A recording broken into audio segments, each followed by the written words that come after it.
ദൈവനാമത്തിൽ മഹത്വമുണ്ടായിരിക്കട്ടെ.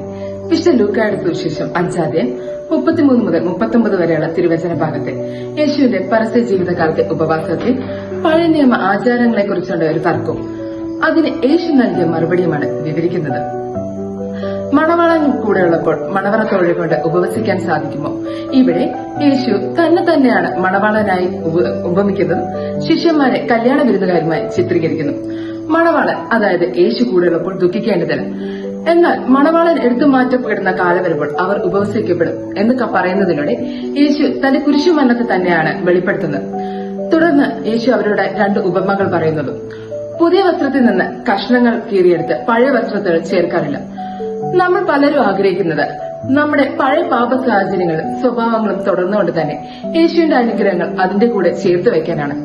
പഴയ സ്വഭാവത്തിലെ കീറൽ മറക്കാൻ യേശുവിന് ഒരു പേച്ചായല്ല ഉപയോഗിക്കേണ്ടത്, മറിച്ച് കർത്താവ് ആഗ്രഹിക്കുന്നത് പഴയത് ഉപേക്ഷിച്ച് പുതിയൊരു സൃഷ്ടിയാവുക എന്നതാണ്. രണ്ടാമതായി യേശു പറയുന്ന ഉപമ പുതിയ വീഞ്ഞ് പഴയ തോൽക്കുടത്തിൽ ഒഴിക്കുമെന്നാണ്. പുതിയ വീഞ്ഞ് പഴയ തോൽക്കുടത്തിൽ ഒഴിച്ചാൽ വീഞ്ഞിന്റെ വീര്യം മൂലം തോൽക്കുടം പൊട്ടിപ്പോകും. അതിനാൽ പുതിയ വീഞ്ഞ് പുതിയ തോൽക്കുടത്തിൽ തന്നെ ഒഴിക്കണം. ഇവിടെ അർത്ഥമാക്കുന്നത് പരിശുദ്ധാത്മാവിന്റെ പുതിയ വെളിപാടുകളും കൃപകളും ഉൾക്കൊള്ളാൻ നമ്മുടെ ഹൃദയം മൃദുവായ തോൽക്കുടം പോലെ ആകണം. അവസാനമായി 39-ാം വാക്യത്തിൽ ഇപ്രകാരം പറയുന്നു: പഴയ വീഞ്ഞ് കുടിച്ചൊഴുവനും പുതിയത് ഇഷ്ടപ്പെടുകയില്ല, പഴയതാണ് മെച്ചമെന്നല്ലേ പറയുന്നത്. പഴയത് മതി എന്ന് പറയുന്നവർക്ക് പുതിയത് വേണ്ടെന്നാണ്. മാറ്റം എപ്പോഴും പ്രയാസകരമാണ്.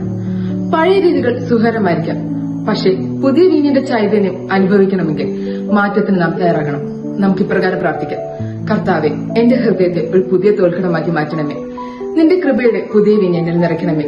പഴയ മനുഷ്യനെ ഉപേക്ഷിച്ച് പുതിയ വ്യക്തിയായി ജീവിക്കാൻ എന്നെ സഹായിക്കണം. ആമേൻ.